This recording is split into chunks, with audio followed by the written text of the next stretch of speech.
En pantalla. Ahí se ve, ¿no? Sí, sí, se ve bien. Perfecto. Bueno. El primer TP está dividido en tres partes, ¿no? Porque bueno, en todo, la idea del TP es que bueno, ustedes puedan plasmar en un texto todo lo que estamos aprendiendo, digamos, en clase, ¿no? El trabajo de a dos, grupal, no, de a tres no se puede, de a uno depende cómo venga el caso, lo vemos, pero la idea es que sea de a dos, así trabajan de grupos, colaboran entre sí para que puedan hacerlo. Bueno, hay que utilizar, digamos, expresión del TP en un texto de Word y tienen que utilizar, digamos, el programa R y el RStudio, ¿no? Y bueno, el TP cuando usted lo termine nos tiene que mandar el Word y después el script, ¿no? Los scripts que utilicen para el ejercicio, puede usarlo en dos scripts distintos, eso es búsquelo a uno, poner ahí. Tengo para ahí en la mano, a ver. No, porque la idea es así después corregimos así podemos tipear un montón de cosas, podemos hacer los comentarios mucho más cómodos que en ese sentido. Bueno, tienen que mandarlo a dos lugares, uno al campus, a donde dice la actividades, entregas, o sea, cada uno con los elementos, y un mail que está acá, tp.geometría.faber.uva@gmail.com, así tenemos los dos lados. Bueno, el TP te divide en tres partes. Una en la estimación de una ecuación de Milser mediante el método de números cuadrados ordinarios. Después la otra, la estimación de una demanda, de una función de demanda, mediante el también mínimo cuadrados ordinarios.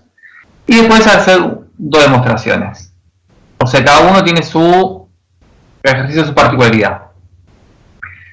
Bueno, hay tres notas, ¿no? Uno distinguido, otro aprobado y no aprobado. O sea, para poder regularizar la materia es preciso tener entregado los TPs. No importa, o sea, tengan en cuenta que si mal no recuerdo, la materia para promocionarse es 7, ¿no? 7 en los exámenes, no es como antes que tiene que sumar 13. Ahora es necesario sumar 14 y que tenga los dos parciales, digamos, más de 7, ¿no? Así que bueno, la idea es generalmente que planteamos, generalmente cuando tiene al menos un distinguido y un aprobado, o los dos distinguidos, le damos un plus, le damos un punto al final de la cruzada, ¿no? Para sacar un 6 en todo sentido, ¿viste? Parciales. Pero tienen dos trabajos distinguidos, bueno, le queda un 7. Acá lo que hacemos es, bueno, si ustedes tienen dos distinguidos, ¿no? Un aprobado y un distinguido, y tienen la 7 más 6, bueno, no tienen que cumplir esta condición del 7-7. En sentido. Bueno, cada ejercicio va en su puntaje, ¿no? De un total de 100. El primero de 30 puntos, el segundo 30 y el tercero 15 puntos, 15%.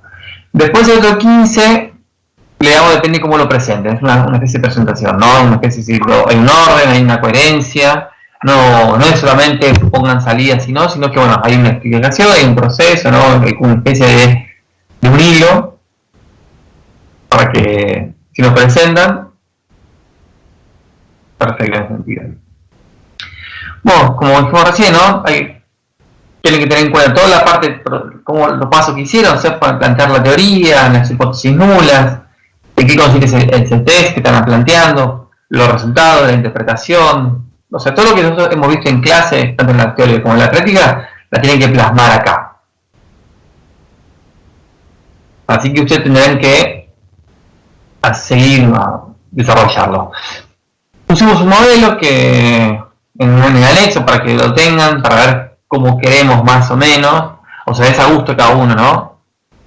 Nosotros planteamos un Ahí, si ustedes tienen unos RTP de otros, no es lo mismo, no sirve para nada, porque antes hacíamos con MATLAB.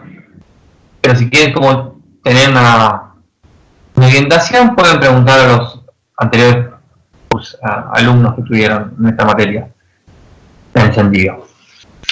Bueno, ahora vamos a probar la base de datos, ya le proveímos, le mandamos, son dos Excel, es un Excel en verdad, pero mandamos dos. Uno que tiene la ecuación de Mince y la demanda, la tabla 7, una de las tablas que utilizamos, del Gujarati.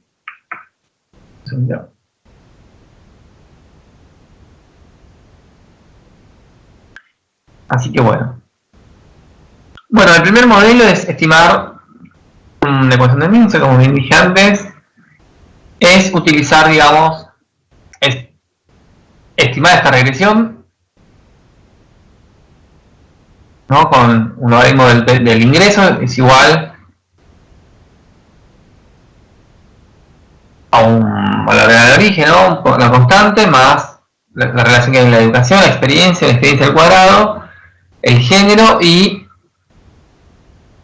género por educación, ¿no? Es acá son variables género, es una variable dummy que usamos en forma tanto aditiva como multiplicativa. Bueno, acá algunos conceptos en que consiste el río de educación. Le pasamos los datos de la EPH, una muestra de 200 observaciones. Ustedes con el pi-value utilizan un pi-value de 0,05, nosotros utilizamos ese, le damos ese. Tienen que hacer estos tests. ¿Alguien pidió algo?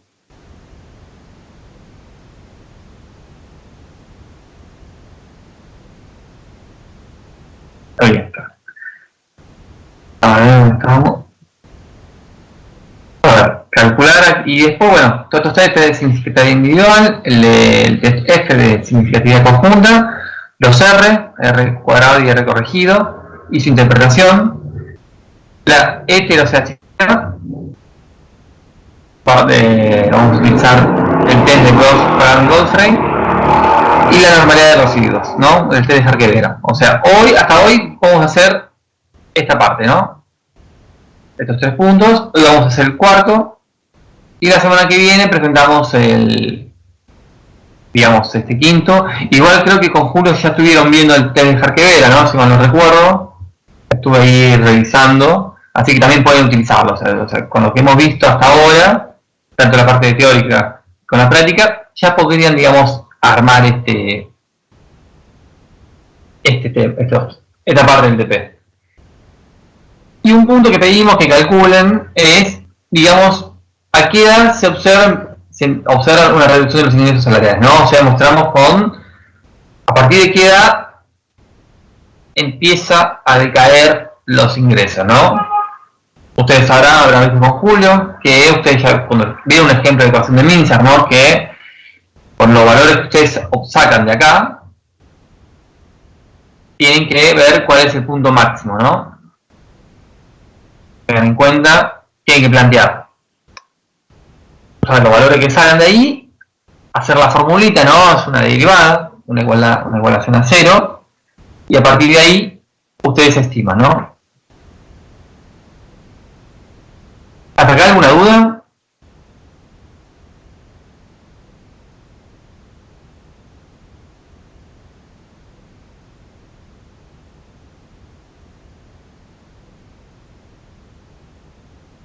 Sí, ¿no?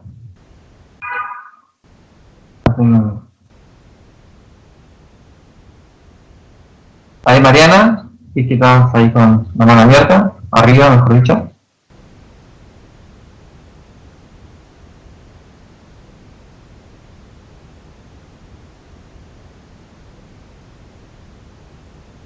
Ahí me dijo algo que... Perfecto. Bueno, y la segunda parte es plantear el modelo, digamos, de... Acá me confundí, tengo que cambiar el título, después lo paso de vuelta, perdón, es la estimación de una demanda, ¿no? De la demanda de pollo, que hemos visto, la carne de pollo que hemos visto en clase, que viste en Gujarati. Voy a cambiar esto, después lo subo de vuelta, perdón chicos. O sea, vemos que en primer lugar, utilizando esta tabla, realizar estimar esa regresión, que explicará por el ingreso, por el precio y el precio de pollo y el precio de sus sustitutos, ¿no? Después tenemos que plantear distintas alternativas, ¿no? Ustedes se van a dar cuenta, ustedes tienen la base, tienen que utilizarlo, ¿no? Uno por uno, estas 4 estimaciones, y tenemos que plantear esto. Es algo que hicimos muy similar al otro, ¿no? Verificar los signos, su significatividad y su banda de ajuste. Y después, ¿qué van a tener que hacer? O sea, para cada especificación van a tener que hacer un proceso, digamos, de limpieza, ¿no? Depuración. Excepto de la ordenada de origen, digamos, del intercepto, ustedes van a tener que sacar las variables que no son significativas. Y van a tener que quedarse con, al final, uno por uno, ¿no? Digamos, con el que queden todos los test sean significativos, ¿no? Y que el global también lo sea. Para todos, ¿no? Ustedes ven que son el logaritmo, otros niveles, porque es un modelo lin-lin, otro lin, log-lin, no, log-log, lin-log y lin-lin, ¿no? Son los 4 tipos de modelos. Ahí lo decimos, ya pedimos.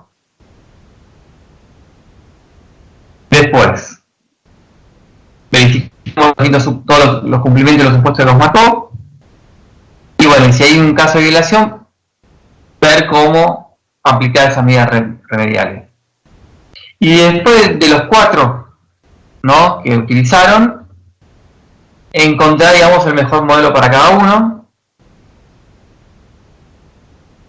Después tienen que, bueno, obviamente poner todas las salidas, ¿no?, en un anexo que se le pide. Y después el último punto, en el punto C, tienen que hacer una comparación, ¿no? O sea, usted comparar los distintos modelos, evidentemente el de R cuadrado. Ustedes habrán visto, que nosotros si quieren lo vemos en las clases que vienen, sin una duda, que no se pueden comparar los R cuadrados, ¿no? Porque no tienen la misma variable dependiente, ¿no? Así que bueno, hay que transformarla. Bueno, hay un proceso, que lo habrán visto con Julio, es mucho más teórico, pero bueno, si no logran, lo podemos ver en la clase que viene. Acá, bueno, y bueno, cerrando esto, y el punto D, bueno, tenga una especie de ranking, ¿no? Del mejor al peor especificación de cada uno de los modelos, ¿no? O sea, van a tener que, con los R cuadrados, con la significatividad, bueno, ver cuál es el mejor modelo para especificación para cada uno de los modelos. Y el último punto son 2 demostraciones simples que están en los libros que hemos visto, que ya tienen que desarrollarla. ¿No? Uno es el R cuadrado y el otro es la sumatoria del término de los errores al cuadrado, ¿no? O sea, tienen que salir de esta fórmula, tienen que llegar a esto. Bueno, tienen que plantearlo. Nosotros planteamos, ahí me estoy cuenta que no pensé que había escrito y no está. La primera parte, la ecuación de Mincer, nos tiene que plantear, digamos, como en la forma, digamos, estamos viendo temas en forma matricial, ¿no? Después, si ustedes quieren corroborarlo en forma con el paquete LM, no hay problema. Pero nosotros queremos al principio eso, que nos planteen en forma uno por uno. Y después, la segunda parte, sí, utiliza el test LM. Esto sigue para que ustedes puedan hacerlo mucho más rápido y cómodo, pero bueno, al principio queremos que planteen esto. La primera parte como vimos con ICO, ¿no? Todo ese estilo, para luego después, en el segundo, para hacer mucho más rápido, para que ustedes vayan más a lo quali, utilicen ¿cómo se llama? El paquete LM. ¿Alguna duda hasta ahora? Ahí respondí, Gianlucas.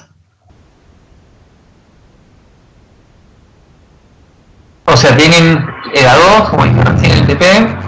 La idea es que lo entreguen el 12, una semana antes del examen. Un consejo, le va a servir bastante hacer el TP, porque es como una especie de estudiar al mismo tiempo, ¿no? En el sentido, la verdad que bastante, puede ser un poco denso, se dan cuenta que porque hacemos eso, pero la verdad que le sirve bastante.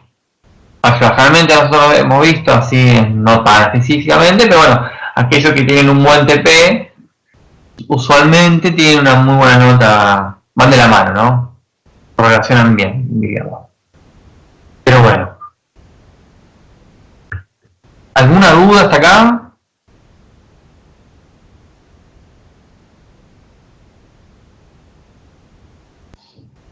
Te sumo una cosita, Breno. Más como experiencia personal, a mí me sirvió mucho el TP para terminar de entender los conceptos. Aprovechenlo, porque los ejercicios capaz son todos medio planos y acá le tiene que poner más cabeza para hacerlo. Entonces aprovechenlo, que está bueno para terminar de centrar qué es lo que ustedes están viendo y cómo se usa y cómo leerlo sobre todo. Exacto. O sea, les puede servir, como dijo Nico, ¿no? a cerrarlo, ¿no? Que cierre el paquete de la mente, en la cabeza, que a veces uno no... Es complicada la materia, porque es una materia complicada, bastante pesada, más en estas circunstancias, que no es lo mismo hacerlo desde acá en la compu, ¿no? Que tiene sus comodidades, obviamente, pero bueno, esa materia que más de estar en clase, estar sentado ahí en el aula, viendo el pizarrón, preguntando. Acá, bueno, a veces pasa eso. Así que, bueno, cualquier duda que ustedes tengan, nos preguntan en el campus, en los mails de la facultad o los mails personal. Si tienen alguna duda, la resolvemos. En ese sentido, no... ¿Cómo se llama? Estamos abiertos, en ese sentido. Así que, bueno, ahí como bien plantea ya Lucas, que como es. La primera parte, el ejercicio 1 con el cálculo matricial, el segundo ya con el paquete, el M, para así sea mucho más acotado. Y después, bueno, el tercero es el de las demostraciones. Yo ahora corrijo nuevamente el error este que yo tenía, que lo agrego nuevamente y detallo este punto nuevamente y nada, lo subo al campus como está para tenerlo ordenado. Así que bueno, le dejo, si no tienen ninguna duda, lo vemos al fin de la clase, así no sacamos tiempo. Y vamos a paso a Diego y a Nico.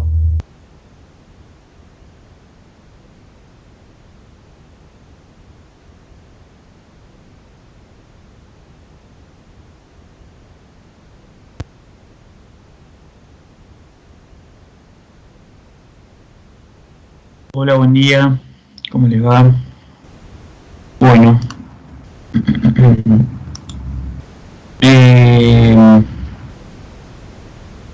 Vamos a arrancar la clase propiamente dicha. ¿Se ve esto? Sí, se ve. Perfecto. Bien.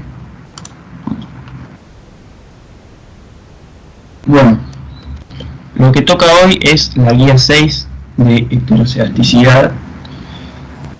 Bueno, calculo que ya la parte más teórica ya la vieron con Julio. La idea es, como estamos haciendo estas últimas clases, seguir y hacer dos ejercicios que apuntan más a para entender el concepto o hacer alguna álgebra de forma manual, y después va a seguir Nico con la aplicación AR. Bueno, arranquemos con el ejercicio 1. Y dice: con propósitos pedagógicos, Januszek y Jackson estiman el siguiente modelo,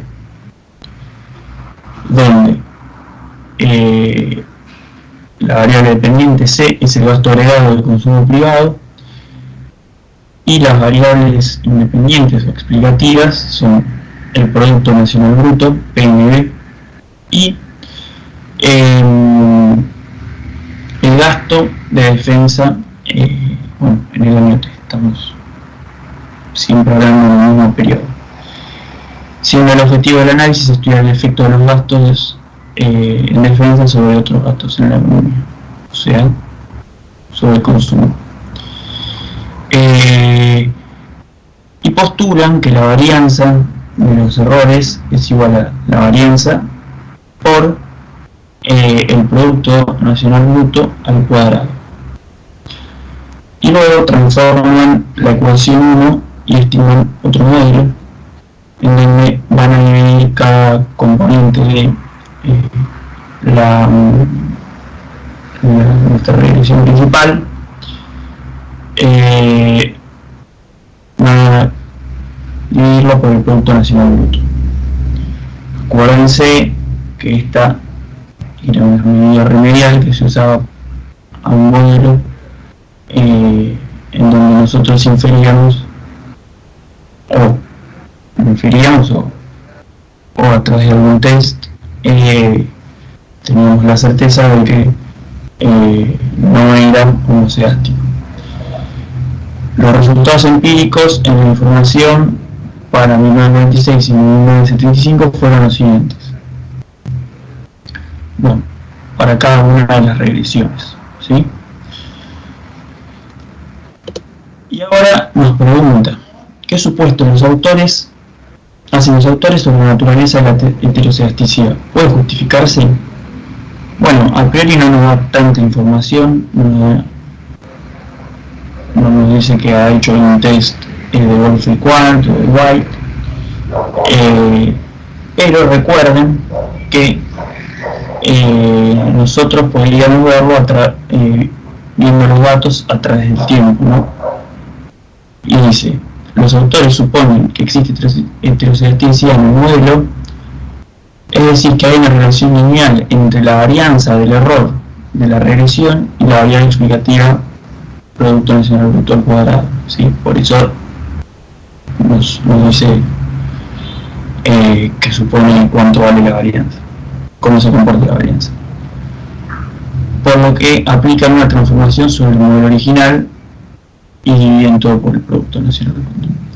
Asumen observando tanto los datos a través del tiempo como dicha relación. Acuérdense que no era suficiente, pero una de las formas que nosotros nos podíamos dar cuenta es viendo la dispersión de datos. Si cada vez se abrían más, puede querer decir que nuestra regresión siempre va a tener desvíos y por tanto varianzas en los errores cada vez más grandes. Pero bueno, siempre hay que testearlo. Entonces supone que la relación de nuestra varianza es la varianza de un error por el Producto Nacional Bruto al cuadrado, como habíamos dicho en la consigna. Y acá hacen algunos despejes en los que vamos a intentar que nos quede una constante. ¿Por qué? Porque acuérdense que para que la regresión sea homoceástica nosotros necesitamos que la varianza en cada uno de los datos sea constante. Entonces dice la varianza del error sobre el Producto Nacional al cuadrado, saca afuera de la varianza de nuestra nueva regresión, ¿no? La que dividimos por el producto. Nuestra nueva variable del error es el error dividido el producto. Entonces sabemos que la varianza de nuestro nuevo error es sobre la varianza del error sobre el Producto Nacional. Sacamos hacia afuera el Producto Nacional al cuadrado, nos queda la varianza de nuestro error de nuestra primera regresión, que habíamos dicho que era igual a la varianza de un error específico por el producto nacional bruto. Reemplazando, llegamos a que la relación puede ser correcta porque llegamos a que la varianza sería constante, que era lo que nosotros necesitábamos. Entonces esa relación puede que sea correcta. Se me trabó.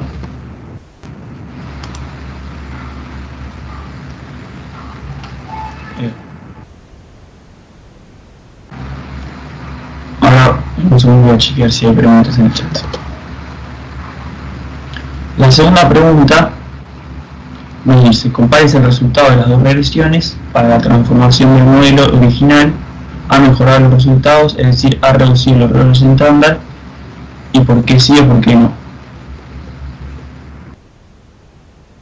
Bueno, fíjense como bueno, los parámetros son bastante parecidos, ¿sí? Pero ¿qué pasa con los errores estándar? En el caso de beta 1 se reduce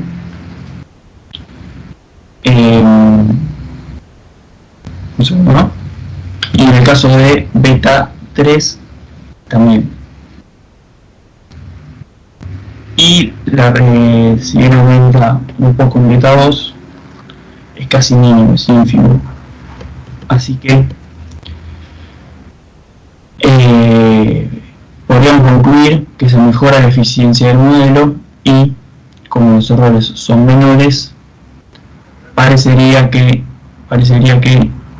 no hay presencia de heteroscedasticidad en el modelo, aunque, esto es importante, siempre habría que testearlo con los tests que aprendimos, el de Wolfe-Quant y el test de White, y hay un tercero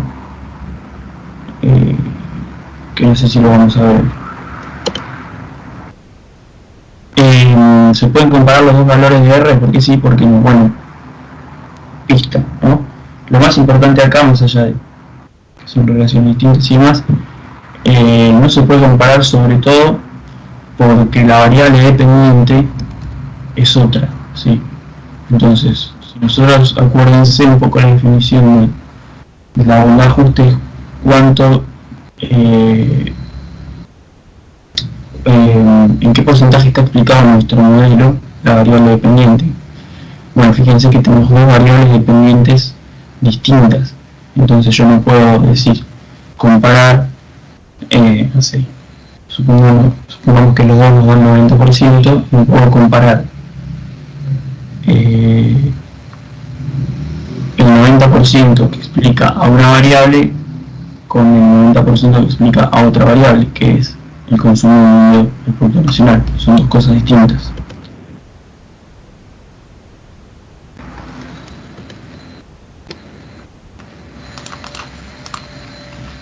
Aunque un segundo,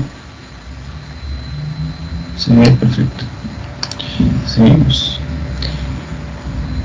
Si quieren abrir el micrófono, no pueden, ¿eh? De hecho, para mí es más fácil. Y si no, bueno, voy chequeando en el chat de preguntas.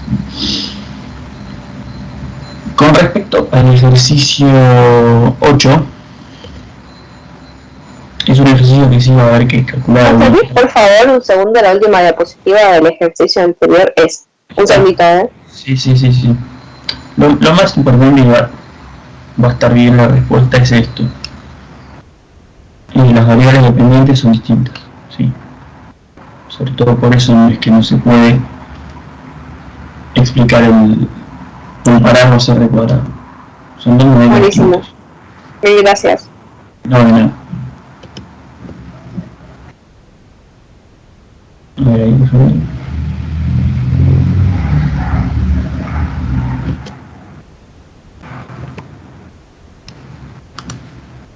Que se me traba una cosa esta. Perdón.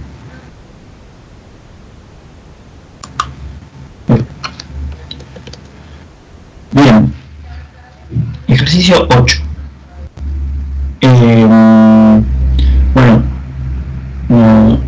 da una cantidad de datos sobre su edad y nos pregunta si esta regresión, bueno, la pueden estimar, de hecho al final va a ser necesario,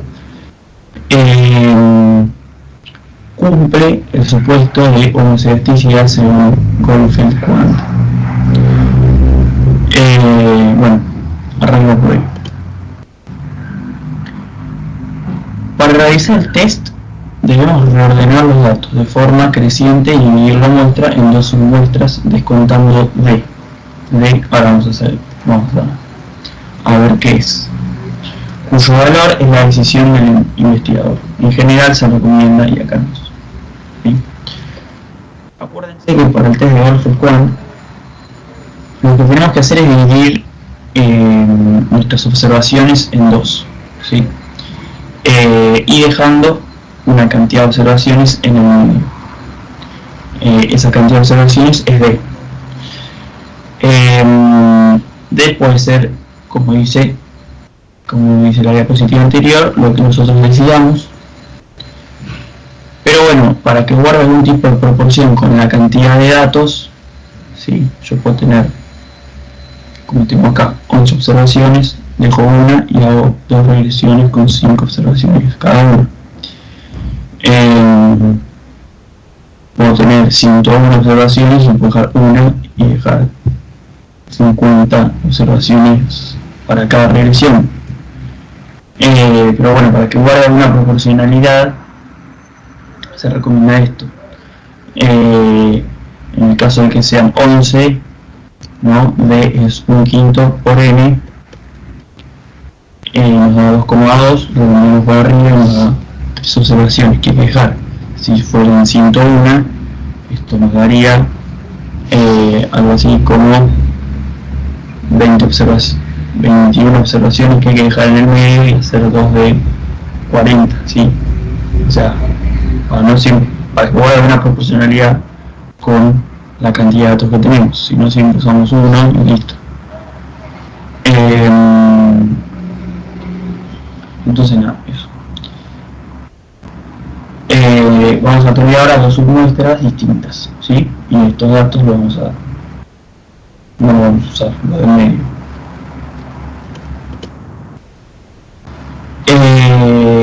Bueno, y para esto, yo acá tengo en el Excel, vamos a tener dos submuestras y vamos a estimar dos regresiones distintas. En este caso, lo podemos calcular en la mano, ¿no? Por cualquiera de los métodos que aprendimos, porque fíjense que es una regresión simple, los datos son pocos y se hace muy fácil. O lo podemos calcular como les habíamos contado, tocando estos datos, agarrando los datos, haciendo análisis de datos, que no sé si se acuerdan, a mí en Naval lo tuve que aplicar, porque todavía no utilicé el sistema del Office, pero bueno, es un tema aparte. Bueno, y lo que nosotros necesitamos de cada una de estas dos regresiones, acá tengo la de la submuestra A y la submuestra B, son la suma de residuos al cuadrado de ambas. ¿Por qué? Porque es lo que necesitamos para calcular el estadístico F, ¿sí? Para la prueba de Goldfeld vamos a plantear un test de hipótesis en el cual decimos que la varianza de nuestra relación A es de los errores, ¿no? Nuestra relación A es igual a la de nuestra relación B, ¿sí? Entonces es igual a la varianza de una de nuestras varianzas de nuestras observaciones a la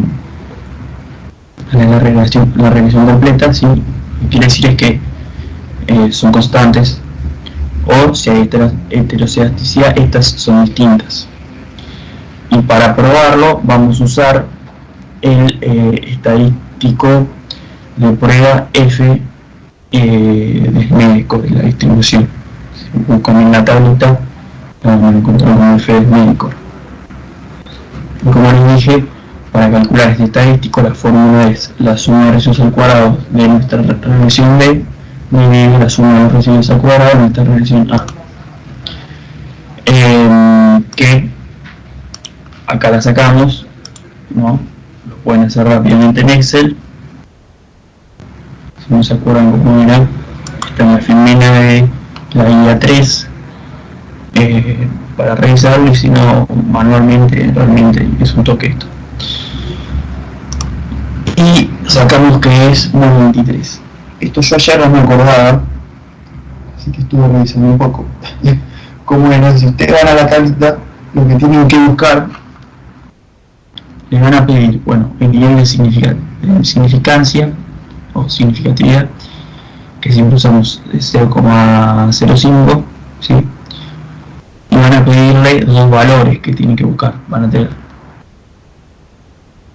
en las columnas van a tener números del 1 al no sé qué número, y en las filas también van a tener números, ¿sí? Entonces van a tener que buscar dos números que les digo cómo lo sacan, y van a tener que buscar también la probabilidad acumulada. Entonces, para sacar esos números van a tener que hacer, como dice acá, perdón, expliqué muy mal esto. Van a tener acá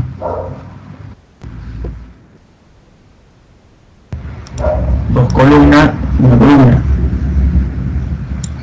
dos columnas van a tener.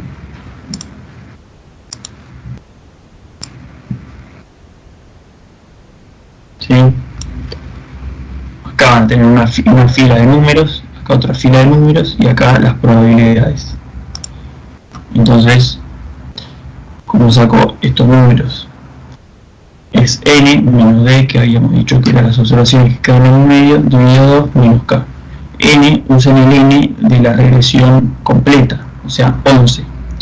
11 menos d, que d es 3, me da 8, dividido 2, 4, menos k, que es la cantidad de parámetros, que son 2,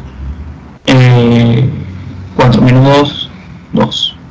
Bueno, para el otro, entonces van a tener que buscar 2, 2, 2. Bueno, estoy complicando, pero 2, 2, ¿sí? Bueno, buscan el valor de la tabla o calculan el p-value en la otra y se fijan. En este caso creo que daba 19,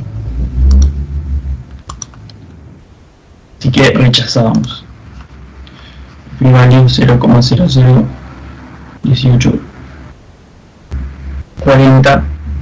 Por lo tanto, existe evidencia suficiente para rechazar la hipótesis nula, es decir, que la regresión es heteroscedástica, ¿sí?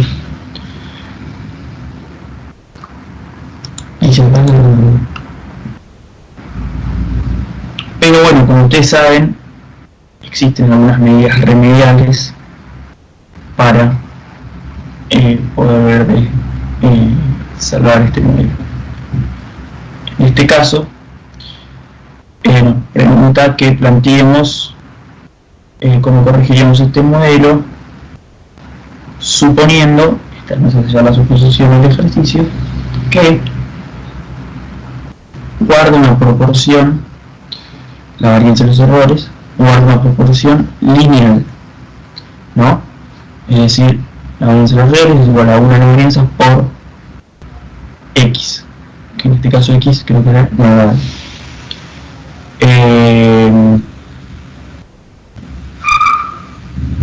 Entonces, lo que se plantea como medida remedial es dividir, como hicimos en el primer ejercicio, cada componente de nuestro modelo original por la raíz cuadrada de x. ¿Por qué la raíz cuadrada? Fíjense, si tienen alguna duda con esto, que en el pp PPT de julio, que está subido, es el caso 2, de medidas remediales, cuando la varianza proporcional a una variable conocida se usa la raíz cuadrada. ¿Sí? En el primer ejercicio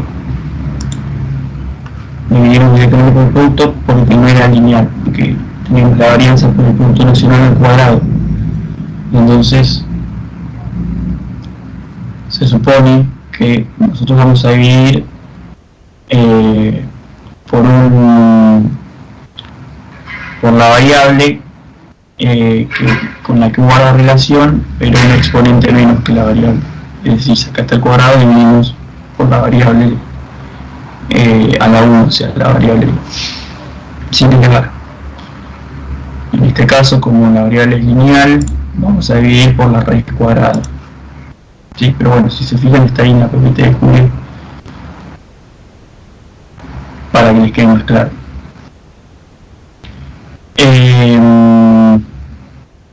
Bueno, entonces tenemos nuestro nuevo modelo con nuestras nuevas variables, ¿sí?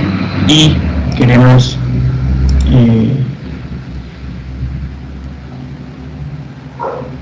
ver si nos queda realmente una constante después de haber hecho estas modificaciones. La varianza de nuestro nuevo error es igual a la varianza de el error dividido la raíz de x. Saco la x al cuadrado, por propiedad de la varianza se me sale, saco la x hacia afuera, por propiedad de la varianza se me sale la raíz. Y ahora voy a reemplazar por lo que supusimos que guardaba proporción nuestra varianza, de nuestro error de nuestra regresión primera, que es la varianza, una varianza al cuadrado por, en específica, por x. Lo que queremos es que nos quede una constante, ¿sí? Entonces, la varianza de los sectores es igual a una varianza en específica, quiere decir que a priori habría heterozidatividad. Igual esto es una suposición que hicimos, ¿no? Habría que hacer el test. Corregimos el modelo y nos pregunta sobre algunos beta y que volvamos a calcular la regresión de nuevo en el Excel, ¿sí? Entonces, ahora vamos a hacer el mismo test de Golf y Quant, es decir, tenemos dos regresiones, pero con variables modificadas, porque las dividimos por la raíz de x. Entonces, si esto no va bien,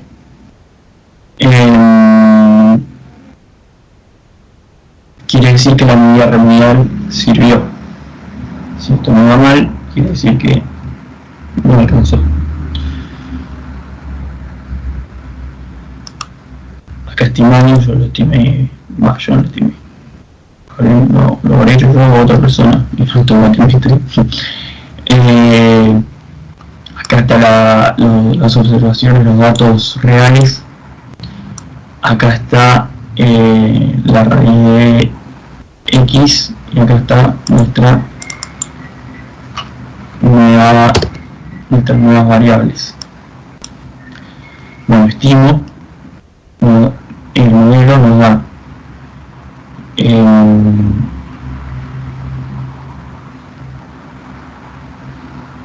bueno, acá nos da los coeficientes que los vamos a ver en la PPT, y acá nos da la suma de raíces al cuadrado. Hago lo mismo, ¿sí? Raíz de x, bueno, fácil. Si no, también lo pueden hacer de manera manual, como la hemos explicado en el primer día, en el día de la guía 3, que también lo hemos hecho en examen de manera manual. Por ahí también es más rápido hacerlo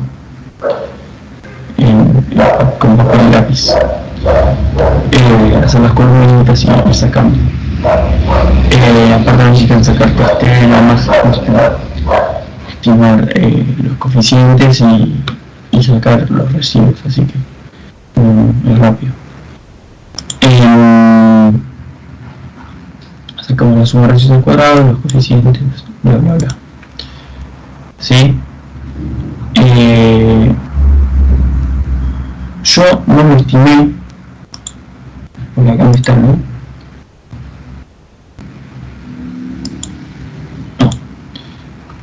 En el modelo original, es decir, el modelo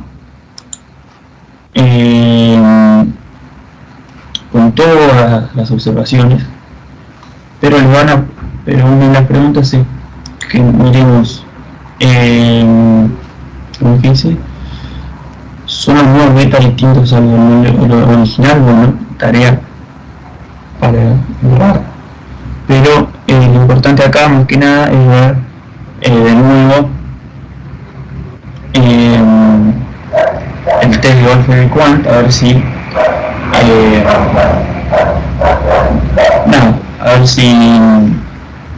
si habíamos sorteado la heterocedaticidad o seguía teniendo problemas.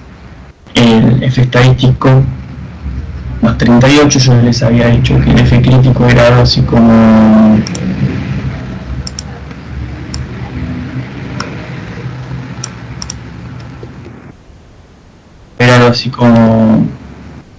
bueno, 19 como algo, así que vamos a rechazar la hipótesis nula y no cumple con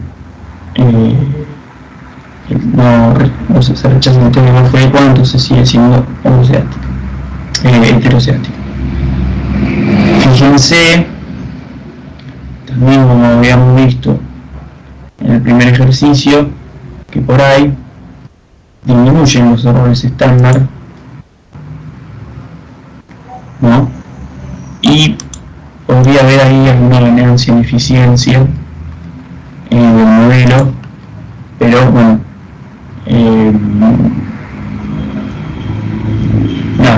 no alcanza. Si es el modelo que puedes tener, mejor con la medida remedial que sin ella, pero bueno, sigue siendo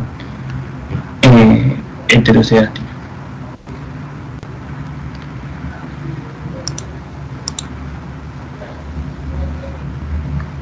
No sé si queda alguna pregunta. Si no, pasamos a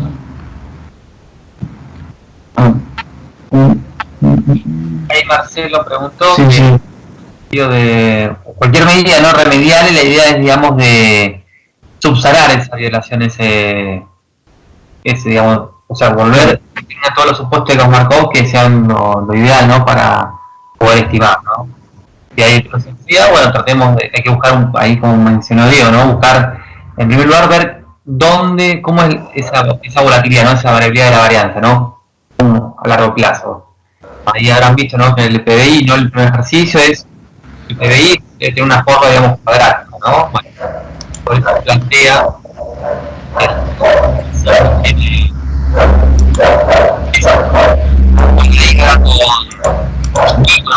a ver bien, tener la cuestión, como se ve en los gráficos.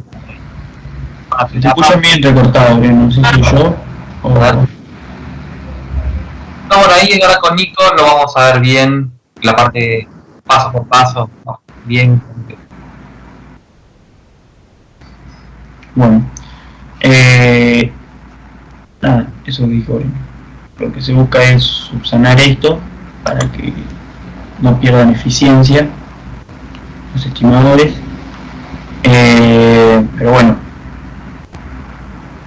como también en el primer ejercicio no se testeó, pero ya que se reduzcan los errores estándares es algo, pero bueno, para algo tenemos tanto los test que vamos a estar viendo hoy, que son el de Wolfram-Quandt, que es el que yo mostré, el de White, y no sé si Nico me parece que va a ser el de Grosspan y Godfrey.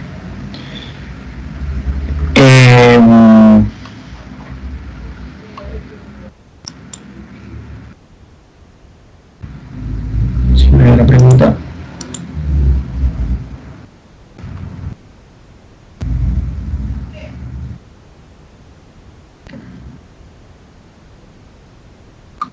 Bueno, hice la grabación de R, así que me voy a dejar a Nico. entiendo, sí. Bueno, muchas gracias, Diego. Ahora la idea va a ser ver esto mismo que estuvo explicando Diego, pero aplicado en R, cosa que después, llegado el caso, en el TP, ustedes lo puedan aplicar sin problema. Les comparto pantalla, así lo vamos trabajando en conjunto. Esto Breno ya lo subió al campus, así que lo pueden descargar. Es el ejercicio este que se llama ejercicio 3, día 6. Y la tabla es la tabla 2-8. Muy bien. Como siempre, lo primero que tenemos que hacer es cargar las librerías. En este caso vamos a cargar dos. Por un lado readxl, que es la que nos permite leer los excels. Y después, por otro lado, lmtest. ¿Qué es esto de lmtest? Bueno, creo que ya lo vieron con Julio en las clases.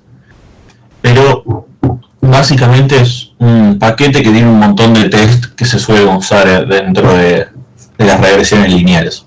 LM es Linear Model, es como los yankees le dicen a la regresión lineal, y bueno, test es de test. Así que con estos, el paquete, ya podemos hacer todo lo que necesitamos hacer hoy. Muy bien. Me frenan, por favor, si llegan a tener alguna duda, no sea ningún problema. En primer lugar, carguemos la base de datos, veámosla. Vemos que tiene una columna con el número de observaciones, que no la vamos a estar usando. Una columna con el gasto en comida de las familias, medido en rupias. Y otra columna que es el gasto total de las familias. Y lo que nos piden es regresar el gasto total, el gasto en comida por el gasto total. O sea, lo que nosotros queremos predecir es cuál va a ser el gasto en comida, si ya tenemos el gasto total. Muy bien, entonces para eso, lo primero que vamos a hacer es lo mismo de siempre, que es calcular los betas y los errores de la forma tradicional. Muy bien, ¿cómo era esto? Bueno, en primer lugar tenemos que armar una columna con las X, después tenemos que armar una columna con las Y. Tenemos acá nuestros datos de X, los vamos a ver, nuestros datos de la Y. Además, recuerden que tenemos que agregar el beta 0, así nuestro modelo tiene intercepto, y después unírselo para generar el vector de unos, perdón. Tenemos que poner esta función rep, que es repetir, el valor que queremos repetir y la cantidad de veces, que esto es el largo que tiene mi vector X. Y después, esta función cbind lo que me permite es pegar dos columnas que están en vectores distintos y que tienen el mismo largo. Entonces me queda una matriz de este tipo. Pero recuerden que a veces R se pone medio molesto y que nos pide que definamos bien los objetos para poder trabajar correctamente. Por ejemplo, a ver, si corro esto ahora, antes de correr esto a Matrix, probablemente me tire un error. Bueno, no lo tiró, pero a veces lo tira. Así que, por las dudas, siempre definan el objeto como una matriz. Que lo único que tienen que hacer es poner el objeto, definirlo con el guión, con el mayor guión, a Matrix X. Bueno, ya tenemos nuestro vector Y, ya tenemos nuestra matriz X. Lo único que necesitamos es calcular los beta hat. ¿Cómo hacíamos esto? Bueno, hacemos solve, que es la inversa de la traspuesta de X por X, y eso multiplicarlo por, que está, recuerden que es la forma de la multiplicación matricial, eso lo multiplicamos por la traspuesta de X por Y. Bueno, vamos a ver cuánto nos da.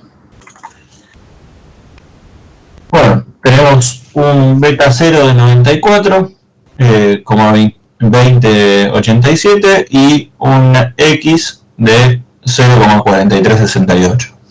Interpretemos esto un segundito. Bueno, lo que nosotros estamos haciendo en nuestro modelo es decir, nuestro gasto en comida depende del gasto total, que tiene sentido. Pero en realidad lo que estamos queriendo ver es como si yo elevo mi gasto total, ¿cuánto me va a aumentar mi gasto en comida? Eso es como la gracia del modelo. Lo que sabemos es que si mi gasto total es 0, voy a gastar en comida 94. Esto capaz pierde un poco de sentido, porque si no tengo gasto total tampoco tendría gasto en comida. Pero, nada, es como medio del mundo de fantasía. Siempre voy a tratar de gastar 94. Y después, en función de cuánto eleve mi gasto total, voy elevando en un 43% más o menos, o sea, por cada peso que yo sumo de mi gasto total, voy a destinar 0,43 centavos a mi gasto en comida. Muy bien. Ya tenemos nuestros beta hat entonces. Ya los hemos podido interpretar. Como no es todo ese nivel, no hay ningún porcentaje, no hay ninguna elasticidad, no hay nada de esto. Directamente, si elevo 1 en mi variable independiente, el gasto total, voy a elevar 0,4368 a mi gasto en comida. Y siempre, si estoy en 0 en mi variable independiente, voy a tener un gasto en comida de 94,20. ¿Cómo calculamos las Y predichas? O sea, con los que nosotros tenemos como beta hat, estos estimadores que acabamos de estimar, los tenemos que multiplicar por mi matriz X, y ya con esto obtenemos cuáles son los valores que yo predigo que va a tener mi gasto en comida. O sea, a un determinado nivel de gasto total voy a tener tal nivel de gasto en comida. Y vamos a ver los errores. Recuerden que los errores es restar la variable observada, o sea, la que nosotros tenemos en la tabla, nuestro gasto en comida, con nuestro y predicho, que es lo que acabamos de calcular. Y veamos qué sucede con estos errores. Los vamos a ver así. No nos dice mucho. Sí, lo que vemos es que hay valores cerca del 0 en algunos lugares, y que más abajo como que esos valores se van dispersando un poquito más. Pero con esta función plot, y muhat, lo que vamos a poder ver es, bueno, cómo se cómo distribuyen los puntitos efectivamente. Y lo que vemos acá puede ser bastante interesante, es que por un lado hay una relación positiva entre la Y y los errores. Pero bueno, eso no lo vamos a criticar ahora. Lo que nos interesa criticar es que acá la dispersión de los datos, por ejemplo, en el nivel de gasto de la Y, o sea, de mi gasto de comida, es bastante alta. Como verán, va de 50 a menos 150. Y acá, por ejemplo, en 500 de gasto en comida, mi dispersión es bastante chiquita, va de 150 a 50. Entonces, lo que podemos, y como verán, como esto tiene medio una forma de embudo. En los valores más chicos de Y hay más dispersión, en los valores menos chicos, más altos, hay menor dispersión. Bueno, esto nos da la pauta, este tipo de de dispersión de los gráficos, nos da la pauta que podemos estar en presencia de heterocedasticidad. Que recordemos qué significa la heterocedasticidad. Bueno, es que la varianza de los errores no se mantenga constante a lo largo de toda la muestra. O sea, que aumente, disminuya o le pase algo a los errores mientras avanzamos en la muestra. Bueno, entonces, como estuvimos viendo con Diego, y ahora vamos a seguir, la clase de hoy ronda casi exclusivamente en calcular cómo sabemos si efectivamente hay o no hay heterocedasticidad. Pongo un segundito al chat si necesitan preguntarme algo, me frenan sin ningún problema. Muy bien. Entonces vamos a ver un poquito cómo se hacen estos tests. Primero vamos a ver el test de White, después vamos a ver el test de Breusch, Pegan y Goldfried, y después por último vamos a ver el test de Goldfeld y Quant. Y para cada uno de esos vamos a hacer los cálculos a mano. Esto es como si usáramos R como una calculadora. Y después los cálculos con sus formas más... con sus cálculos funcionales. Que para eso está R en realidad. Pero bueno, como lo que nos interesa es entender también la matemática detrás de lo que hacemos, es interesante desarrollarlo bien en su completitud. Muy bien. Tanto el test de White como el de Breusch y Pegan, lo que vamos a ver, y Goldfried, no nos olvidemos de Goldfried nunca, lo que vamos a tener que hacer es utilizar como variable dependiente los errores al cuadrado. O sea, lo que nosotros habíamos calculado recién como los errores que nos da esta relación, los vamos a tener que elevar al cuadrado. Y vamos a ver qué sucede. Bueno, cuando elevamos al cuadrado, sabemos que las diferencias negativas se vuelven positivas, con lo cual pareciera corregirse un poquito de esto. Lo que nosotros vamos a ver es, bueno, qué sucede si cuando efectivamente regresamos las variables contra esta variable al cuadrado, los errores al cuadrado. Además, el test de White, que en realidad capaz, a mí me gusta más el de White, así que lo puse primero, pero capaz era mejor poner el de Breusch y Pegan antes, porque son muy parecidos. Lo que vamos a ver es que el test de White lo que nos plantea es que los regresores de nuestra regresión son los mismos que teníamos antes, o sea, el gasto total en este caso, pero además elevados al cuadrado.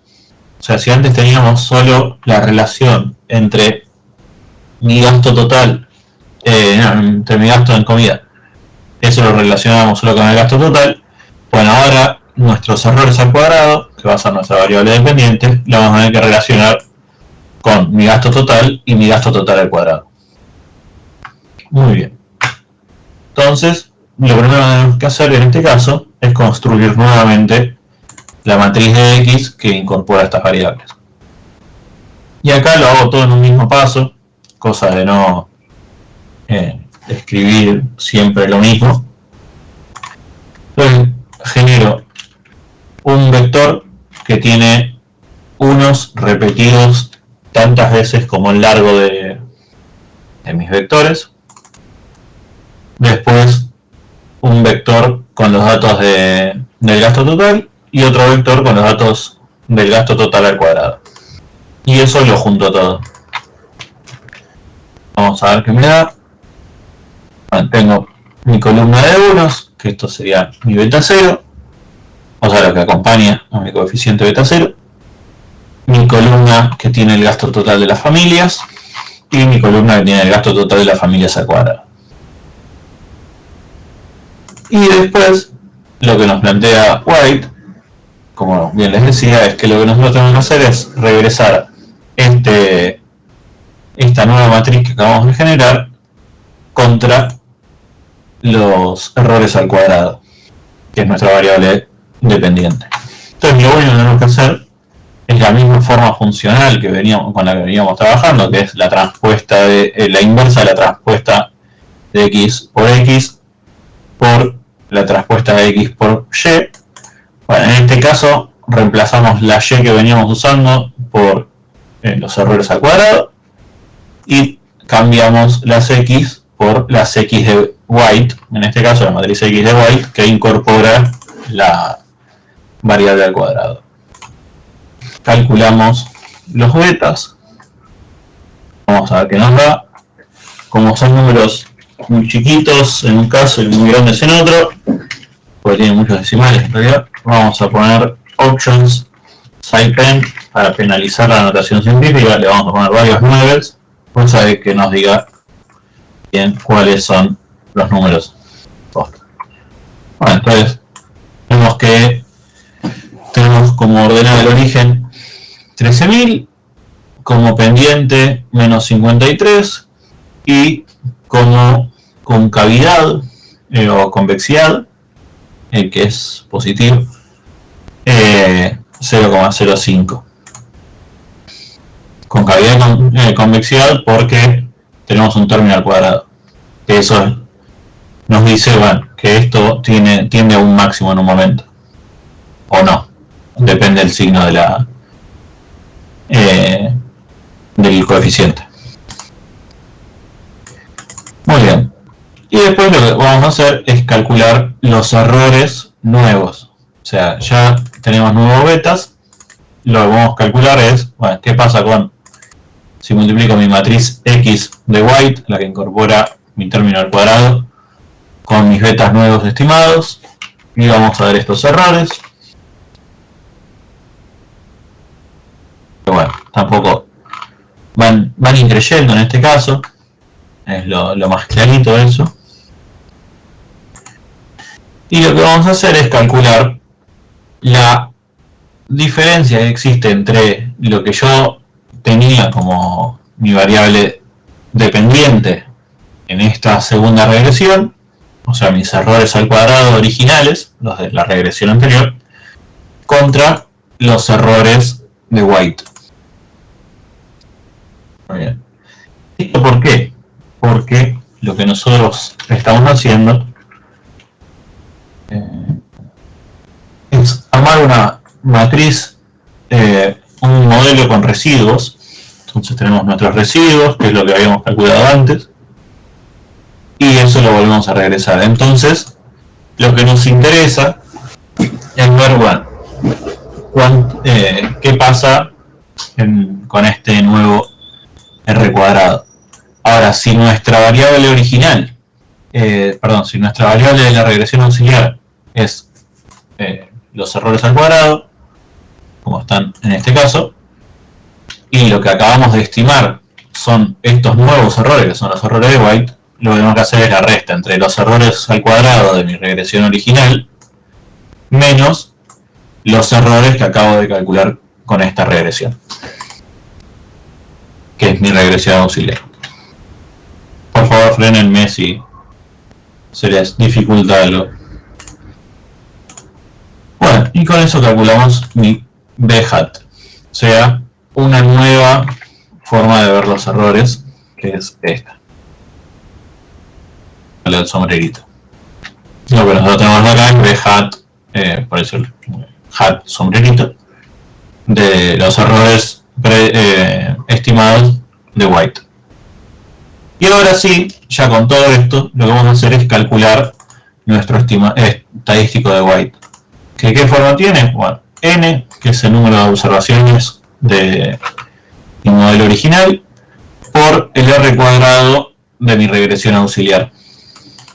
Eso sabemos que se distribuye como un h cuadrado, que tiene k menos 1 grados de libertad, siendo k la cantidad de estimadores que yo tengo en mi regresión auxiliar. De coeficientes, perdón. Muy bien. Entonces, ¿cómo calculamos el R cuadrado? Bueno, simple. Calculamos la variabilidad total y la variabilidad no explicada. La variabilidad no explicada es la más sencilla. Lo que tenemos que hacer es hacer la multiplicación matricial de estos errores, que es lo mismo que hacer la suma de los errores al cuadrado.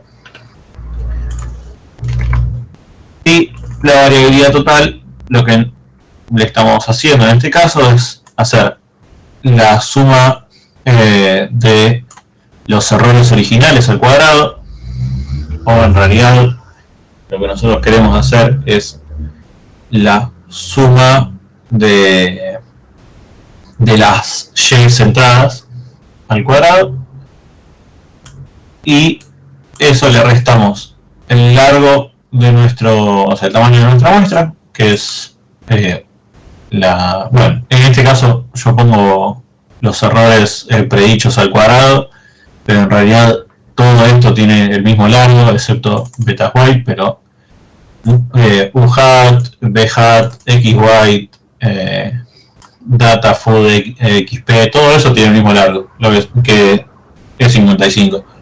¿Se podría poner 55 acá? Sí, se podría poner 55 acá.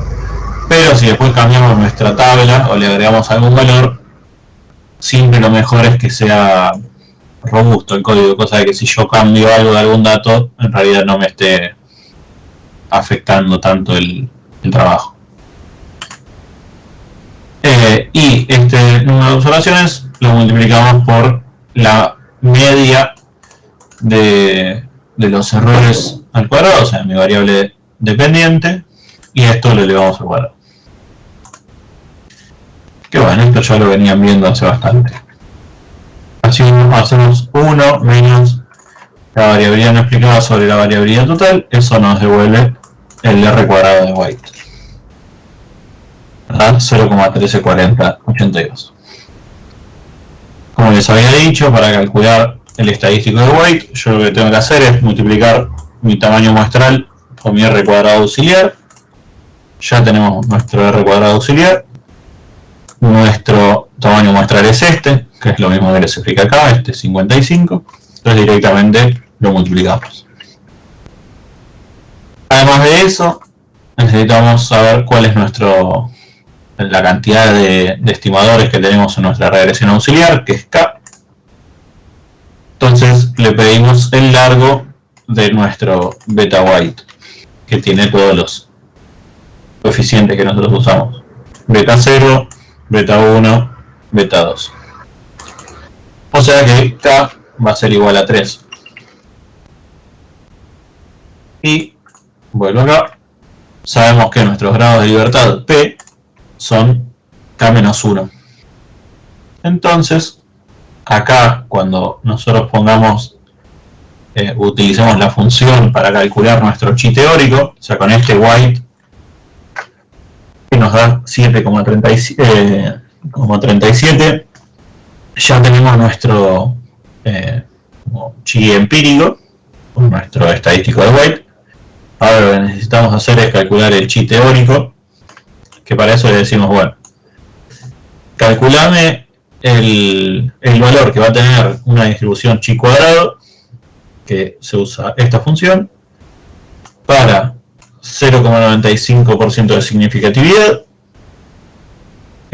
o en realidad cuánto se acumula hasta el 0,95, el grado de significatividad es 1 menos eso, o sea, estamos usando 5% de significatividad, y esto es degrees of freedom, o sea, grados de libertad, que vamos a decir que es K, esto que acabamos de calcular, menos 1, que nos va a dar 5,99. Y ahora nos fijamos, esto por las dudas que, no sé, tengamos ganas de comprobarlo, le podemos preguntar si White es mayor a chi teórico. Y nos va a decir que sí. Listo, entonces, al 5% de significatividad podemos decir que rechazamos H0, siendo H0 que no hay heterocedasticidad, o sea, que es homocedástica en la regresión. Como la rechazamos, al 5% de significatividad podríamos decir que hay heterocedasticidad. Muy bien, ¿cómo podemos calcular esto mismo, pero de una forma más amena? Bueno, vamos a volver a cargar mi tabla original, por las dudas de que yo le haya hecho alguna modificación. Vamos a calcular la regresión de la forma que habíamos visto en las clases pasadas, para calcularlo bien rápido. Le hacemos LM, que es Linear Model, la fórmula que tiene nuestro modelo. O sea, ponemos nuestra variable dependiente, el signito de arriba de las señas y nuestra variable independiente. Y le decimos de dónde viene la información. Como yo la información la guardé en algo que se llama data, y el parámetro se llama data, acá también, bueno, tenés que poner que data es igual a data. Pero si acá le pusiera tabla, tendría que cambiar acá por tabla, entonces me queda que, bueno, ¿de dónde tiene que sacar la información? De tabla.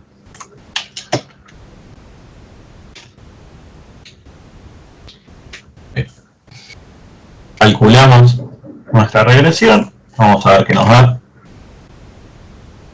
Sabemos que el intercepto es 94,2088, nuestro beta 1 es 0,4368, esto es lo mismo que nos había dado nuestro beta hat.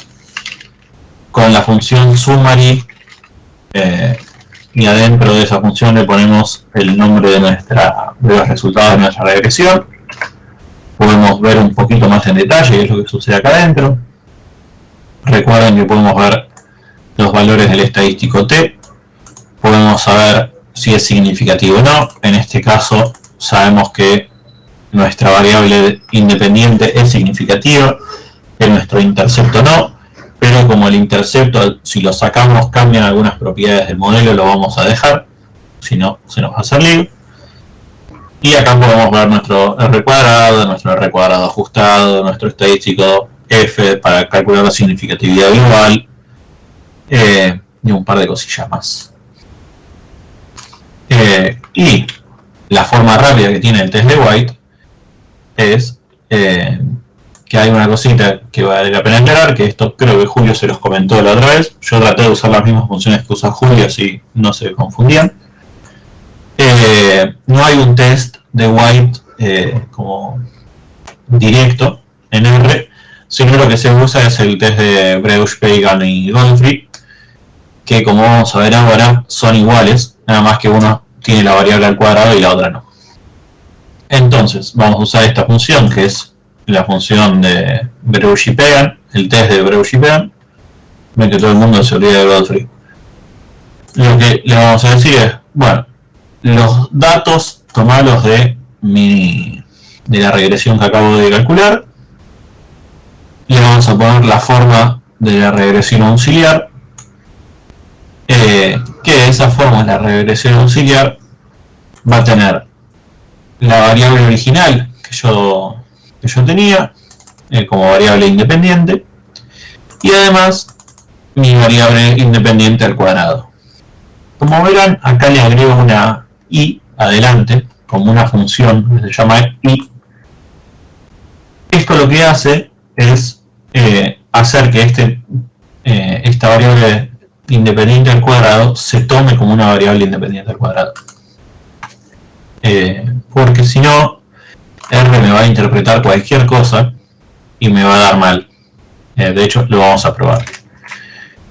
Si yo, por ejemplo, calculo así esta regresión para el test de Breusch y Pagan, me va a dar lo mismo que teníamos antes.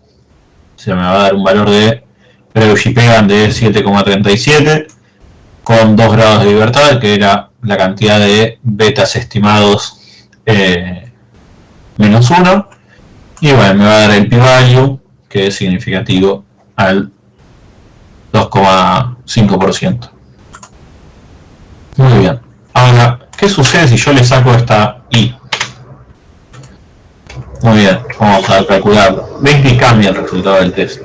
Ahora, ¿por qué cambia el resultado del test? No es una cuestión del test en sí, sino que lo que me cambia es, y vamos a verlo acá abajo,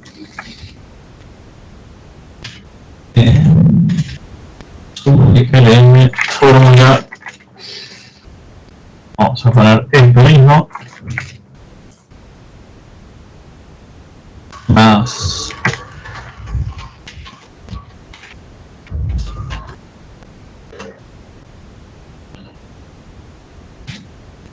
Bueno, esto es la regresión que nosotros como usaríamos si estuviéramos estimando el modelo también con un término al cuadrado. Lo pongo acá para que lo podamos ver bien en detalle. Pero vamos a tener, bueno, los tres términos, el beta 0, el beta 1 y el beta 2 que acompaña a mi variable independiente al cuadrado. O sea, esto es como veríamos cualquier regresión normal, ¿no? Ahora, ¿qué sucede si yo le saco esta i? Mi tercer término, el de los valores al cuadrado, se me va. Acá ya no lo tengo. Porque R no puede interpretar que esto es otro coeficiente que también me interesa. Entonces, siempre que eleven un valor al cuadrado y no lo hayan definido previamente en su tabla, o sea que no tengan acá una variable que sea total del gasto al cuadrado, sino que lo incorporen directamente en la fórmula, bueno, en esos casos van a tener que poner una i para que entienda que es un valor al cuadrado. Igual, esto mismo que les acabo de explicar está acá escrito por las dudas, cosa de que si no lo anotaron no se lo pierdan. Muy bien, entonces ahora vamos a ver cómo se hace el test de White de forma artesanal, pero no tan artesanal como lo habíamos hecho hasta acá. Entonces vamos a calcular la regresión auxiliar, o sea que tenemos que poner los términos de la regresión que acabo de calcular, o sea, de haber regresado mi gasto en comida por mi gasto total, que es esto que nosotros tenemos acá, al cuadrado, o sea, los residuos al cuadrado, y las variables explicativas en este caso van a ser la comida, el gasto en comida, perdón, esto me quedó al revés, mi gasto total y mi gasto total al cuadrado. Muy bien, esto después les paso este código corregido, así ya tienen la versión final. Muy bien, vamos a ver qué nos da esto. Bueno, tenemos los mismos valores de intercepto que habíamos visto antes, cuando lo hicimos de forma artesanal. Esta variable nops es lo mismo que calcular el largo de esta variable, o sea, nos va a dar 55, el número de observaciones. El cuadrado lo pueden sacar directamente desde la regresión, le ponen summary, la regresión que ustedes acaban de hacer, el signito de pesos, r.square, y les va a dar cuál es el r cuadrado. Vamos a ver también, 0,134082, es lo mismo que habíamos obtenido antes. Calculamos el test de White, nos da lo mismo. Calculamos los grados de libertad, que es el largo que tiene la cantidad de betas estimados, y que en realidad es este valorcito, por eso acá le ponemos 1. Nosotros tomamos el primer valor de esto, que tiene, no estoy muy seguro cuáles son los componentes que tiene adentro, pero que el primero es la cantidad de betas estimados, le restamos 1, entonces con esto tenemos la cantidad de grados de libertad, y nuevamente podemos ver, bueno, cuál es nuestro p-value haciendo esta función que nos permite ver hacer un h cuadrado, le incorporamos cuál es nuestro valor del test de White y le decimos cuáles son los grados de libertad. Hacemos 1 menos eso y nos va a dar el p-value que obtuvimos antes. Muy bien, ya con esto vimos todo lo que es el test de White. Ahora vamos a ver un poco por arriba el test de Breusch, Began y Godfrey, pues son iguales, excepto que una variable no está al cuadrado. De hecho, lo vamos a ver acá un segundito.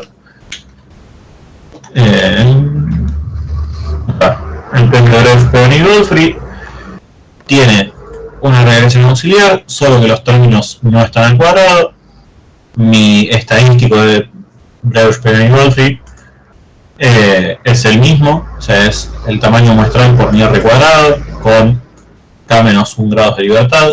Esto sí va a cambiar, porque en este caso hay un beta que no estoy estimando, que es el que está al cuadrado en el test anterior, y después todo lo mismo.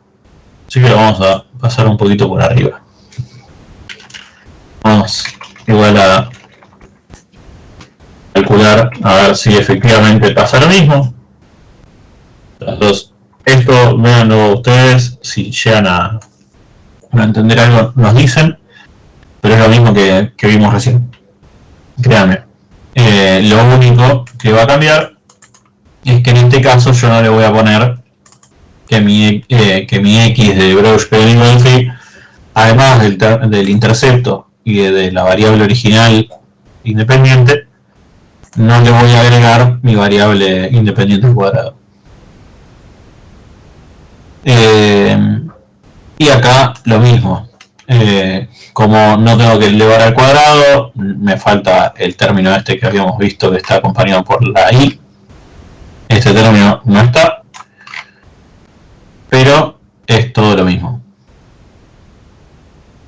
Entonces ya vamos a ir directamente al test de Goldfeld y Quant, que este sí tiene un par de cambios.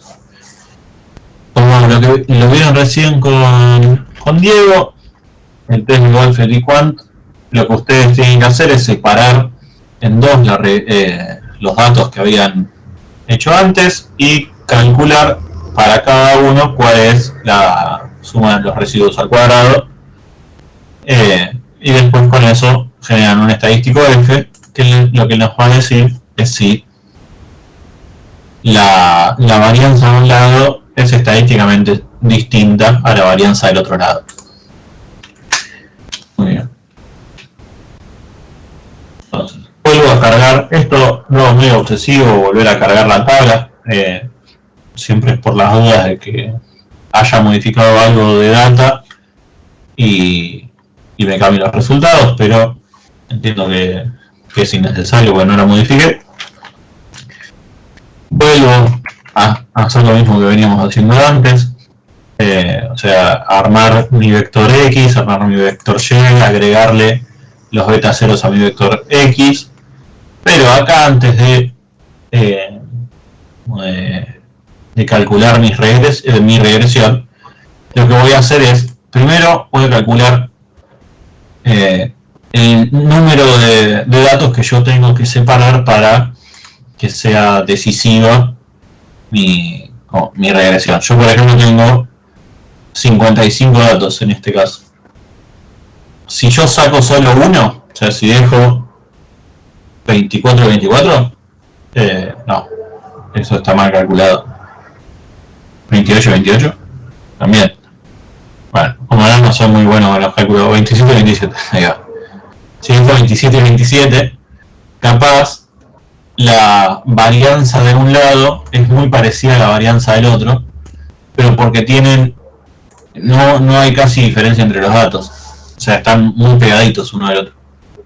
Entonces yo lo que tengo que calcular es una cantidad de observaciones que estén en el medio de las dos submuestras, tales que yo puedo decir con tranquilidad, bueno, hay suficientes datos de diferencia como para calcular la regresión y que me indique realmente si hay un cambio en la varianza, o si en realidad si la varianza tiene que ver o no con el crecimiento de la variable independiente, que en realidad es lo que nosotros estamos testeando. Muy bien, entonces vamos a calcular este D, que es la cantidad de valores que yo tengo que sacar. Eso, por lo general, utilizamos 1/5 del largo de nuestra muestra. O sea, si nuestra muestra era 55, tenemos que calcular 1/5, esto nos va a dar 11. Pero como si usamos 11, va a haber un lado de la muestra que nos va a quedar con más valores que la otra, así que vamos a utilizar 12 valores para diferenciar las submuestras. Entonces nos vamos a quedar con un lado con unos x1 que tienen los valores de 1 a 22, o sea, hasta acá. De acá para arriba yo voy a tener una submuestra con todos estos valores, y después voy a tener otra submuestra con los valores desde 34 a 55. Voy hasta 34. Bueno, todos estos para abajo. Lo mismo voy a hacer con la Y. Me voy a quedar con los primeros 22 valores de la Y y después con los últimos desde el 34 hasta el 55. Entonces yo lo que voy a tener que hacer es calcular dos regresiones distintas. Por un lado, mi regresión de 1 hasta 22 y por otro lado, mi regresión de 34 hasta 55. Y esto tiene la misma lógica que la que veníamos utilizando hasta recién. La misma. Entonces, no la comento, así no nos hacemos demorar.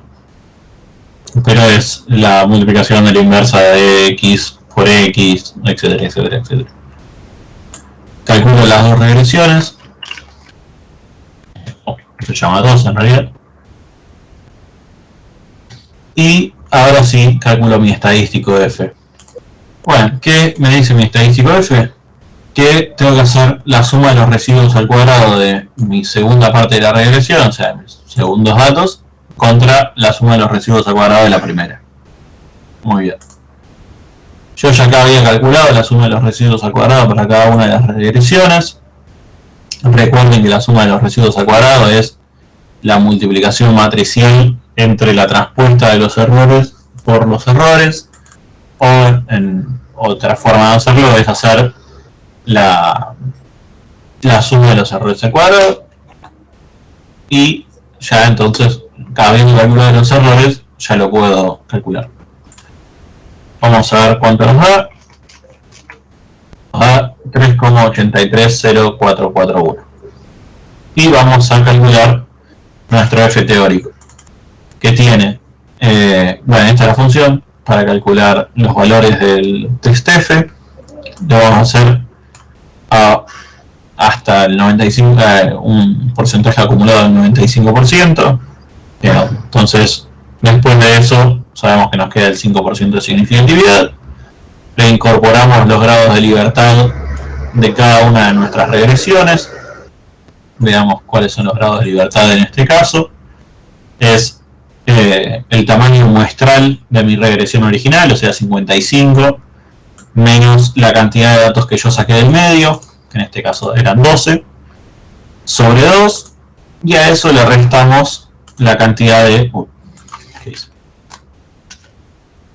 a eso le restamos la cantidad de coeficientes que nosotros queremos estimar. En este caso son 2. Beta 0 y beta 1. Muy bien. Calculamos nuestro f teórico. Nos da 2,14.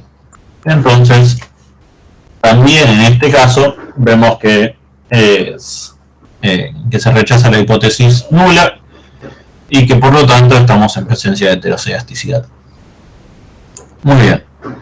Y ahora, ya para cerrar, vamos a calcular cómo sería este test de Goldfeld y Quant de forma más rápida. Bueno, la forma más sencilla es agarramos la regresión anterior que nosotros habíamos calculado.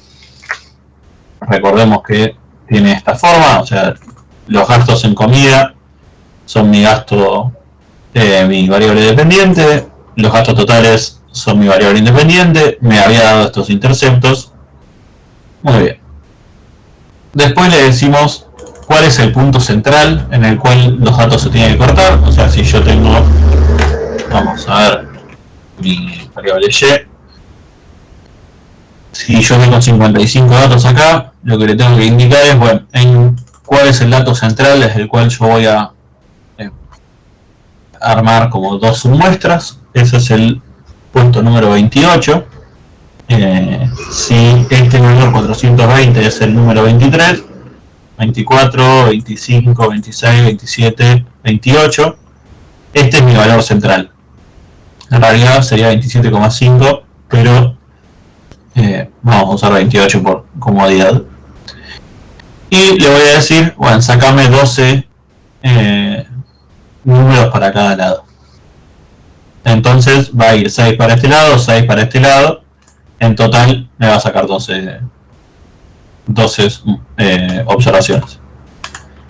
Muy bien. Y no le vamos a poner ningún orden porque nuestra información ya está ordenada. Recordemos, como bien les mostró Diego antes, que un paso fundamental para el test de Goldfeld-Quant es primero haber ordenado los datos en función de lo que nosotros entendemos que nuestra relación. O sea, si vemos que con los años mi varianza va en aumento, bueno, tenemos que ordenarlo en función de los años. Si vemos que no sé, es alguna otra cosa como en este caso el gasto total, lo ordenamos en función del gasto total y bueno, así cada uno de los problemas que tengamos, o sea, en función de cuál es mi variable que me genera mayor, como que hace que se vaya elevando la varianza de los errores, yo lo tengo que ordenar en función de esa variable. En este caso, como verán, ya está ordenado esto en función de el gasto total de los hogares. Y además yo creo que la varianza, o sea, la falta de constancia de la varianza tiene que ver, o sea, está vinculada con mi variable independiente gasto total de los hogares. Entonces, como ya está ordenada por ese valor, no lo tengo que ordenar. Y después, por último, le digo de dónde sacar los datos. Bueno, calculamos eso y me da un valor del estadístico de Goldfeld-Quant. En este caso van a ver que es un tanto distinto al que yo había calculado porque estoy usando, no estoy usando los mismos valores. En este caso yo le estoy sacando un lado más a una de mis submuestras. Le estoy haciendo 19 contra 20, pero bueno, no cambia mucho la cuestión. Me va a dar mi p-value, me va a decir cuál es la hipótesis alternativa, o sea que la variable, la varianza se incrementa de este segmento, que es o sea, de mi primera regresión a mi segunda regresión, o sea que es mayor en la segunda parte, va increyendo. Muy bien. Hasta acá la forma automática. Y ya para finalizar, y les devolvemos vuestro sábado, vamos a calcular cómo sería el test de Goldfeld-Quant de forma artesanal. Pero no, de vuelta no tan artesanal como la que veníamos usando antes. Bueno, para eso necesitamos calcular nuestra regresión para los primeros valores, o sea desde el 1 hasta el 22. Nuestra regresión para los segundos valores desde el 34 al 55. Vamos a calcular las dos. Vamos a ver los estimadores para cada una. Tenemos que una parte del 66 y tiene 49 de pendiente. La otra parte de 272 y tiene 0,19 pendiente.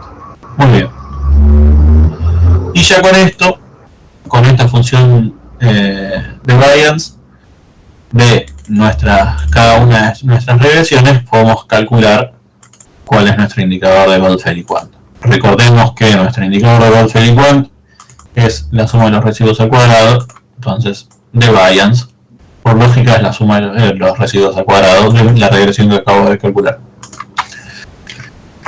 Luego de eso, me da la suma de me da el valor de Goldfeld-Quant, ¿no? Después calculo mis grados de libertad, que en este caso siempre, como estoy utilizando la misma cantidad de observaciones para cada uno de los dos lados, voy a tener ese mismo valor. Lo que hace es el número de observaciones de la regresión 1, en este caso, o sea, de la regresión que ya le saqué 12 observaciones.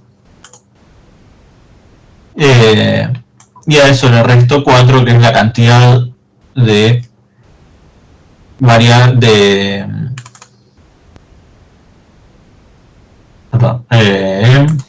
resto 2. La cantidad de coeficientes que estoy utilizando. Beta 0 y beta 1. Ya para esto nuevamente puedo calcular mi p-value. Entonces hago 1 menos el valor que va a tomar el test F cuando estemos en este valor del test de Wolf-Rickwand con tantos grados de libertad que son los mismos para cada lado. Y nos da 0,002. Muy bien. Entonces ya con esto podemos hacer todos los tests que nosotros vimos hasta ahora de heterocedasticidad, y tanto en su forma matricial como de calculadora, como con fórmulas más rápidas o no tan rápidas, pero evitando hacer las regresiones a mano cada vez que las queramos hacer. Nada, esto de vuelta, como les dijimos la otra vez, la idea del TP es que ustedes lo hagan de esta manera, por eso le metemos tanto detalle, porque les va a permitir entender, bueno, cómo se relacionan cada una de estas variables para calcular los betas, para calcular los t y todas esas cosas, pero usando esta función, sobre todo el m, van a poder también calcular las cosas de forma automática, cosa de testear qué es lo que están haciendo, y van a saber si lo están haciendo bien o mal. Así que nada, si no tienen ninguna duda, ya podemos ir a descansar. Si no, nos quedamos un ratito más.